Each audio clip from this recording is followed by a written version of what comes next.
ngjyrja me ngjyrë të zezë të flakëve ose mjekrës është një pyetje që diskutohet apo disa herë është ngritë si pyetje, a lejohet apo nuk lejohet. Kjo problematik lidhet apo sillet rreth dy haditheve të pejgamberit sallallahu alaihi wasallam. Hadithi i parë është shumë i njohur, hadithi i Abu Kuhafes. Pra e keni parasysh në çlirimin e Mekës kur Ebu Bekri e sjell babën e tij, Abu Kuhafen, për me pranu Islamin.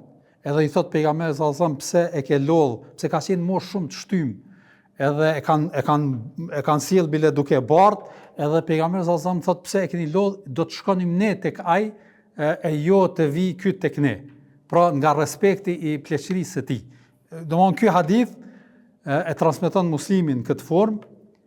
Edhe ka thonë pejgamberi sallallahu alaihi wasallam kur e ka pa Abu Kuhafen, ka qenë i bardh krejt, edhe mjekra, edhe flok, i thin një pothuajse tërësisht.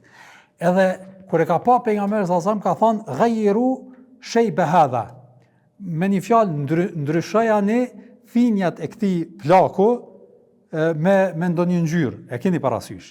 Edhe ky është transmetimi që përcillet Muslim. Është edhe një transmetim tjetër që gjithashtu është e Muslimi që ka thënë wa jannibuhu sawad. Largojuni ngjyrën e zezë. Pra mos përdorni ngjyrën e zezë në ndryshimin e mjekrës apo flokëve të thinjura. Ky është hadithi i parë. Ky hadith edhe pse në këtë formë pra e përcjell Muslimi që kjo pjesa wa jannibuhu sawad, largojuni ngjyrën e zezë, shumë prej ulemave kanë theksuar që nuk është fjalë e Muhamedit sallallahu alaihi wasallam. A e keni parasysh? Pra është të thënie e ndonjë transmetuesi që ka përcjell hadithin që zakonisht në disa hadithe ndodh kjo dhe kanë thonë që nuk është thënie e Muhamedit sallallahu alaihi wasallam, prandaj kanë thonë nuk është e saktë me argumentu me këtë hadith.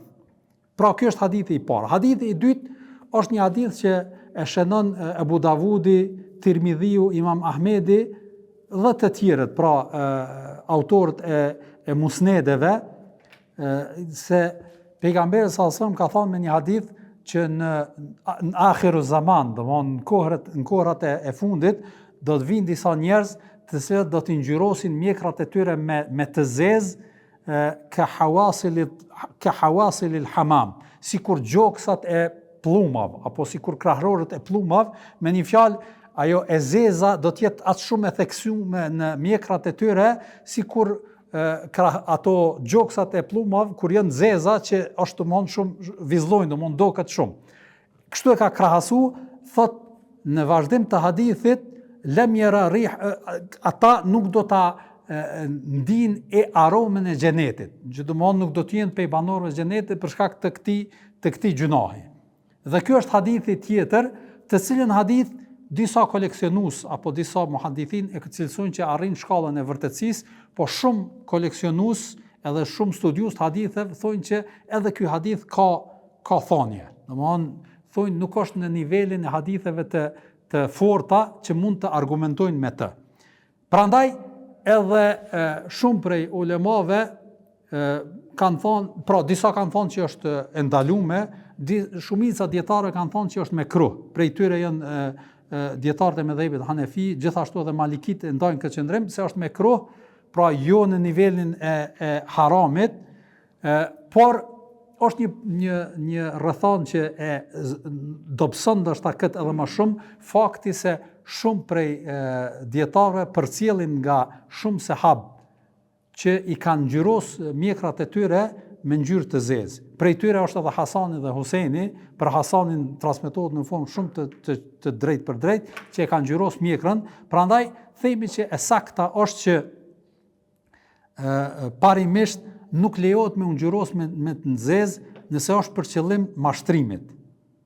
Kryesisht nëse një djalë ose vajzë, gru, don mu martu apo mu feju, edhe ka fillu mi dal thinjat, edhe tash don mu paraqit pak më i ri, edhe kur e sheh i fejumi, vajza apo djali, edhe tash mundet kur t'ja sheh, do thotë thinja thotë jo, pas ka nis mu plak, edhe tash mundohet mu paraqit pak më i ri, edhe ngjyros me këtë synim, atëherë kjo është e ndaluar.